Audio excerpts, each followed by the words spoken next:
Welcome to RP explain. जैसे ही movie start होती है तो हमें एक आदमी दिखाया जाता है जो कि एक जगह पर जाकर एक बच्चे के बारे में पूछ रहा होता है। वो वहाँ पर खड़े एक आदमी से पूछता है कि क्या वो लड़का यहाँ पर पहुँच गया है।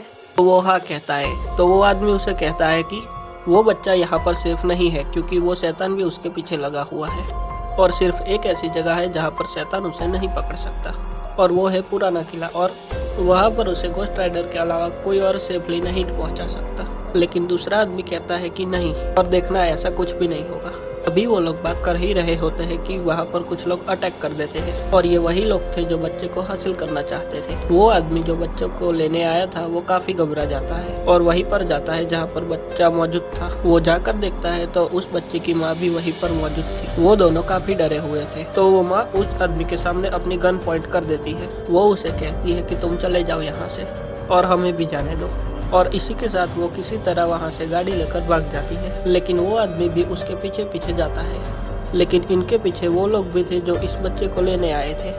अब जैसा कि इस आदमी की बाइक उस किडनैपर्स के आगे थी तो वो किडनैपर्स इस पर फायरिंग शुरू कर देते हैं, जिसकी वजह से उसकी बाइक का बैलेंस बिगड़ जाता है और वो पहाड़ से नीचे गिरने लगता है। लेकिन गिरते गिरते वो भी उन लोगों पर शूट करता है, जिससे उनकी गाड़ी का भी एक्सीडेंट हो जाता है और वो लोग वहीं पर रुक जाते हैं। लेकिन लकीली उस आदमी की जान बच गई थी क्योंकि वो पहाड़ से नीचे गिरने के बाद एक टहनी पर अटक गया था। और फिर हमें दिखाया जाता है कि वो माँ और बच्चा दोनों सेफली ड्राइव करके आगे निकल जाते हैं। फिर वही आदमी दिखाया जाता है जो बच गया था। अब वो एक ऐसी जगह पर जाता है जहाँ पर कोई नहीं होता। यहाँ पर एक बहुत पुराना घर था जो कि काफी सुनसान लग रहा था। वो अंदर जाकर देखता है तो यहाँ पर जॉनी होता है जो कि पार्ट 1 का मेन कैरेक्टर और घोस्ट राइडर था। वो अपने घर से कई मील दूर यहाँ पर रह रहा था। उसने पिछले 8 सालों से अपनी घोस्ट राइडर वाली पावर को यूज नहीं किया था। वो आदमी उसके पास जाता है और कहता है कि मैं तुमसे कुछ कहना चाहता हूँ, और ये कहते ही वो उसे उस बच्चे की तस्वीर दिखाता है और कहता है कि इसे तुम्हें बचाना होगा और इसके बदले में जो तुम चाहते हो वो मैं तुम्हें दे दूंगा। घोस्ट राइडर हैरान होकर कहता है कि भला मैं क्या चाहूंगा। वो कहता है कि तुम भी इस श्राप से आजाद होना चाहते हो, सिर्फ आज रात घोस्ट राइडर बन जाओ, फिर देखना उसके बाद तुम हमेशा के लिए इस चीज से आजाद हो जाओगे और कभी घोस्ट राइडर नहीं बनो जैसा कि तुम चाहते हो। जॉनी खुशी खुशी मान जाता है क्योंकि अब वो भी थक चुका था। जैसे ही रात होती है तो वो घोस्ट राइडर बनकर उस बच्चे की तलाश में निकल जाता है। फिर हमें वो बच्चा दिखाया जाता है जो जिसे कैरिगन नाम के एक इंसान ने पकड़ रखा था और ये सब उस शैतान के कहने पर कर रहा था। लेकिन वो ये नहीं जानता था कि वो एक रियल में शैतान है, क्योंकि उसे ये काम करने के बाद शैतान से बहुत कुछ मिलने वाला था। और तभी घोस्ट राइडर भी वहाँ पर पहुँच जाता है। वहाँ पर पहुँचते ही वो अपनी चैन से सबको मारने लगता है और सीधा उस बच्चे की तरफ जाता है। लेकिन कैरिगन और उसके साथी उस पर अटैक कर देते हैं और फिर वो उस बच्चे को लेकर वहाँ से चला जाता है। अगला सीन जो हमें दिखाया जाता है वो एक हॉस्पिटल का था जहाँ पर जॉनी आँख खोलता है और वहीं पर उस बच्चे की माँ भी मौजूद होती है। जब घोस्ट राइडर ये देखता है तो वो औरत वहाँ से भागने लगती है और घोस्ट राइडर भी इसके पीछे पीछे जाता है। वो औरत गुस्से से उसकी तरफ गन पॉइंट करके कहती है, मुझे तुम्हारी कोई भी हेल्प नहीं चाहिए और ना ही मैं तुम पर ट्रस्ट करती हूँ, तो बेहतर है तुम यहाँ से चले जाओ। जॉनी वो गन अपने हेड पर रखकर कहता है, ठीक है, अगर तुम्हें मुझ पर ट्रस्ट नहीं तो मुझे मार दो और मेरा मर जाना ही बेहतर होगा। उसकी आंखों में इतना यकीन देखकर वो औरत रुक जाती है और गन नीचे कर लेती है। वो उससे कहती है कि कल भी तो तुमने मेरे बेटे को ढूंढ लिया था, तो क्या आज भी तुम उसे ढूंढ लोगे। तो जॉनी कहता है कि हाँ, कल तो मैंने ढूंढ लिया था क्योंकि मैं उसे फील कर पा रहा था, लेकिन आज मैं उसे फील नहीं कर पा रहा हूँ। तो वो औरत डर जाती है कि क्या मेरे बेटे को कुछ हो तो नहीं गया। तो जॉनी कहता है कि नहीं, परेशान मत हो, वो जिंदा है, लेकिन मैं उसे फील नहीं कर पा रहा। दूसरी तरफ वो शैतान दिखाया जाता है। वो कैरिगन से फोन पर बात कर रहा था। कैरिगन उसे कहता है कि मैं नहीं जानता था कि मेरे मुकाबले में घोस्ट राइडर आ खड़ा होगा और इतनी मुश्किलें पैदा करेगा, तो अब तुम इस काम के मुझे डबल पैसे दोगे। शैतान उसे कहता है कि मेरी बात तुम बच्चे से कराओ, और जैसे वो उस बच्चे के कान पर फोन लगाता है तो हमें शैतान की आवाज तो नहीं सुनाई देती, लेकिन वो बच्चा बहुत जोरदार चीख मारकर बेहोश हो जाता। कैरिगन के पूछने पर शैतान बताता है कि जो भी कहा, बस अब वो इस बच्चे को नहीं ढूंढ सकता, लेकिन तुम अपना ख्याल रखना क्योंकि वो तुम्हें फील कर सकता है। और यही रीजन था कि वो घोस्ट राइडर उस बच्चे को फील नहीं कर पा रहा था। जैसे ही कैरिगन अपने लोगों के साथ उस बच्चे को लेकर वहाँ से निकलता है तो रास्ते में घोस्ट राइडर उसे ढूंढ लेता है और उन दोनों की बहुत फाइट होती है। उधर उस बच्चे की माँ आती है और अपने बेटे को अपने साथ लेकर वहाँ से चली जाती है। गोस्ट राइडर सबको मार देता है और उसके बाद वो उस औरत के पास जाता है और कहता है कि तुम में और कैरिगन में कोई फर्क नहीं है और मैं उन सबको मार देता हूँ जिसने गलत काम किए हुए होते हैं। तो जब मैं गोस्ट राइडर बना हुआ हूँ तो तुम मुझसे दूर रहो, कहीं ऐसा ना हो कि मैं तुम्हें मार दूँ। तो वो बच्चा कहता है कि मेरी माँ को छोड़ दो। बच्चे के कहने पर वो उसकी माँ को छोड़ देता है और फिर उसकी तरफ बढ़ता है, लेकिन बढ़ने से पहले ही वो बहुत अजीब फील करता है और वो जॉनी में बदल जाता है। अगले दिन जब ये तीनों बैठे हुए होते हैं वो माँ जॉनी से कहते हैं कि अब हम क्या करेंगे।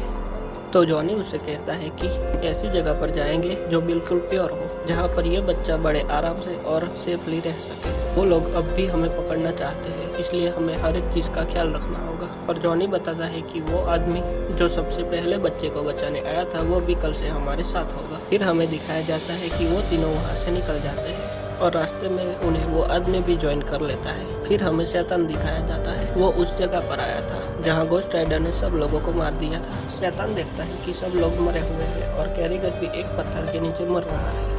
वो उससे जाकर पूछता है कि मैंने जो तुम्हें काम दिया था उसका क्या हुआ। कैरिगन उसे कहता है कि तुम कितने मतलबी हो, देख नहीं रहे मैं मर रहा हूँ। तो शैतान उसे कहता है कि जो काम मैंने तुम्हें दिया वो तुम मर भी रहे हो तो भी तुम्हें करना पड़ेगा, लेकिन मैं तुम्हें बहुत सारी पावर्स देता हूँ। ये कहते ही वो उसकी चेस्ट पर हाथ रखता है और देखते ही देखते कैरिगन काफी बदल जाता है और अब वो भी एक शैतान जैसा लगने लगा था। उसके पास काफी पावर्स आ गई थी और इसके बाद वो उस बच्चे को ढूंढने के लिए निकल पड़ता है। फिर हमें दिखाया जाता है कि इस बच्चे की माँ ने एक बिल्डिंग से खुदकुशी करने की कोशिश की थी और ये मर रही थी, लेकिन तभी वहाँ पर शैतान आया था और कहा था कि मैं तुम्हें बचा लूंगा, लेकिन इसके बदले में तुम्हें मुझे कुछ देना पड़ेगा। और फिर वो उसे बचा लेता है और बदले में उसका होने वाला बच्चा मांगा था। और जैसे ही वो बच्चा 13 साल का होगा तो वो शैतान एक रस्म करेगा जिसमें वो अपनी सारी की सारी पावर्स उस बच्चे में ट्रांसफर कर देगा और शैतान की सोल आने के बाद वो भी एक शैतान बन जाएगा। दूसरी तरफ हमें वो आदमी, माँ, बच्चा और जॉनी दिखाया जाता है जो अभी सेफ प्लेस में जा रहे थे जहाँ पर बच्चा सेफ रहेगा। और फिर हमें दिखाया जाता है कि रास्ते में जॉनी की और इस बच्चे की काफी अच्छी अंडरस्टैंडिंग हो जाती है और वो दोस्त बन जाते हैं। पहले तो जॉनी खुद को श्राप से आजाद करने के लिए ये सब कर रहा था, लेकिन यहाँ दिखाया जाता है कि अब उसे भी उसकी फिक्र होने लगी थी और फिर वो जगह भी आ जाती है। जॉनी ये देखकर काफी खुश होता है। वहाँ के लोग काफी अजीब दिखाई दे रहे थे। फिर हमें दिखाया जाता है कि जॉनी और वो आदमी जो सबसे पहले बच्चे को बचाने आया था वो दोनों आपस में बातें कर रहे थे। जॉनी उससे पूछता है कि मेरे अंदर कौन सा जिन है या कौन सा ऐसा शैतान है जिसकी पावर्स है मेरे अंदर। वो आदमी जो कि पादरी था वो जॉनी को बताता है कि ये एक फरिश्ता था जिसका काम इंसाफ करना था, लेकिन जब इसे नर्क में भेज दिया गया तो इसके कंधे पर गुनहगारों को सजा देने की रिस्पॉन्सिबिलिटी आ गई और वो गोस्ट राइडर बन गया और वही तुम्हारे अंदर है। फिर हमें दिखाया जाता है कि जॉनी को एक ऐसी जगह पर ले जाया गया है जहाँ पर से उसके अंदर से गोस्ट राइडर को निकाल दिया गया है और अब वो बिल्कुल एक नॉर्मल इंसान बन चुका था और वो काफी खुश था। लेकिन जैसे ही वो बाहर आता है तो वो देखता है कि उस आदमी को किसी ने पकड़ रखा है। ये वही लोग थे जिसके पास उस बच्चे को लेकर आए थे, लेकिन ये लोग कहते हैं कि हमें इस बच्चे को मारना होगा क्योंकि इसके अंदर शैतान की ताकत है और ये बच्चा हम सब के लिए खतरा है। वो आदमी उनसे कहता है कि परेशान मत हो, आज ये हमें कोई भी नुकसान नहीं पहुंचा सकता, लेकिन डर तो सिर्फ कल का है जब ये 13 साल का हो जाएगा। हमें सिर्फ कल के दिन ध्यान से रहना होगा क्योंकि कल का दिन गुजर गया तब पूरा फ्यूचर ही बदल जाएगा और फिर कभी कोई प्रॉब्लम नहीं होगी। लेकिन वो लोग इसकी एक नहीं सुनते और कहते हैं कि जब तक ये जिंदा है तब तक के लिए हमारे लिए प्रॉब्लम है और ये कहते ही वो उसे बाहर ले जाते हैं और उसकी गर्दन काटने ही वाले होते हैं कि तभी कैरिगन आ जाता। जैसा कि अब उसके पास बहुत ज्यादा पावर्स थी तो वो उन सबको गला कर मार देता है और उस बच्चे को उठाकर उस शैतान के पास ले आता है। हमें वो शैतान और वो बच्चा दिखाई देते हैं। शैतान उससे बड़े प्यार से बात कर रहा होता है कि देखो मैं कितना बूढ़ा हो रहा हूँ और मेरा जिस्म कितना कमजोर हो रहा है और खुद को देखो कितने तेज हो। तुम्हारे शरीर में एक तरफ इंसानी ताकतें और एक तरफ शैतानी ताकतें हैं क्योंकि तुम्हारी माँ इंसान है और तुम मेरे बेटे हो। फिर वो कहता है कि मैं तो बूढ़ा हूँ, मैं कहाँ इन पावर्स को झेल सकूंगा, लेकिन तुम्हारी बॉडी इस पावर्स को लेके काफी पावरफुल हो जाएगी। वो इसलिए ऐसा कह रहा था क्योंकि वो बातों बातों में अपनी सोल और पावर्स इसके अंदर ट्रांसफर करना चाहता था। इसके बाद वो उस बच्चे को एक इंजेक्शन लगा देता है और उस जगह पर ले आता है जहाँ पर ये सारा प्रोसेस होना था। वहाँ पर सब लोग रिचुअल कर रहे थे, वहाँ पर सब लोग रिचुअल करने लगते हैं और अजीब अजीब से म्यूजिकल वर्ड्स उस बच्चे के सामने बोलने लगते हैं। वो बच्चा भी कुछ कुछ उन लोगों के काबू में आने लगा था और वो भी सेम वर्ड्स बोलने लगता है। फिर वहाँ पर वो तीनों यानी उस बच्चे की माँ, वो आदमी और जॉनी पहुँच जाते हैं। वो दोनों उस किले के अंदर जाते हैं जबकि माँ बाहर रहकर उन लोगों को शूट कर रही थी जो उसका रास्ता रोक रहे होते हैं। वो आदमी जॉनी से कहता है कि तुम जाओ उस बच्चे को बचाओ और बाकी सबका ख्याल मैं रखूंगा। जॉनी उस बच्चे को बचाने के लिए जाता है तो वो देखता है कि ये प्रोसेस और रस्म तो पूरी होने वाली है। वो भाग कर जाता है और शैतान को पंच कर देता है। अब क्योंकि शैतान काफी बूढ़ा था इसलिए वो गिर जाता है। तो फिर जॉनी भागकर उस बच्चे की तरफ जाता है और कहता है जल्दी से आओ मेरे साथ, जल्दी से।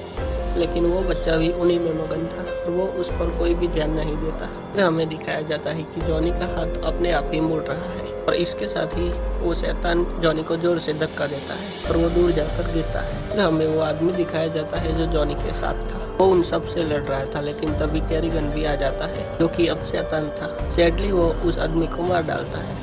उसके बाद वो जॉनी के पास आता है, लेकिन जॉनी जल्दी से उस बच्चे को कहता है कि बेटा ये तुम्हारी असलियत नहीं है, तुम एक इंसान हो, संभालो खुद को। लेकिन वो बच्चा शैतान के पास जाता है और कहता है आपने मुझे अपना बेटा कहा है तो आप जैसा बेटा चाहते हैं मैं वैसा ही बनूंगा।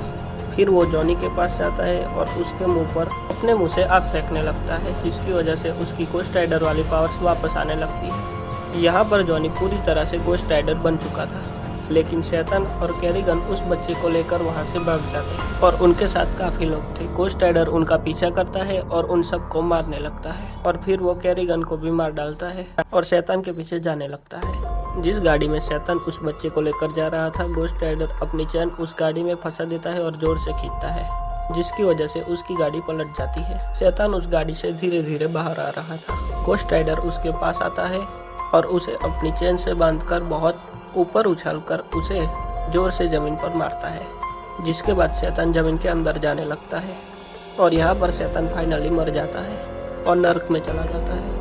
इसके साथ ही उस बच्चे की माँ उस बच्चे के पास आती है, लेकिन देखती है कि गोस्ट राइडर भी वहाँ पर था तो वो डर जाती है कि कहीं ये मुझे मार ना दे। लेकिन गोस्ट राइडर उस बच्चे को गाड़ी से निकाल के उसकी माँ के पास छोड़ देता है और साथ ही वो जॉनी में बदल जाता है और उसके हाथ से नीले कलर की आग निकलने लगती है जो कि पहले रेड कलर की थी। वो उसे कहता है कि मैं अपने अंदर अच्छी पावर्स फील कर रहा हूँ, पॉजिटिविटी महसूस कर रहा हूँ। इसके साथ ही वो उस बच्चे के मुंह पर हाथ रखता है और वो होश में आ जाता है। वो बच्चा गोस्ट राइडर से पूछता है कि क्या हम जीत गए, तो गोस्ट राइडर कहता है कि हाँ बेटा हम जीत गए। इसके बाद हमें जॉनी दिखाया जाता है जो कि अपनी बाइक पर चल रहा था और जहाँ जहाँ से उसकी बाइक गुजर रही थी वहाँ पर अब लाल आग की जगह नीली आग जल रही थी। यानी अब जॉनी के पास अपनी असली और अच्छी पावर्स वापस आ गई थी और अब वो पहले की तरह इंसानों को प्रोटेक्ट करेगा और वो सिर्फ रात में ही नहीं दिन में भी लोगों की जान बचा सकेगा।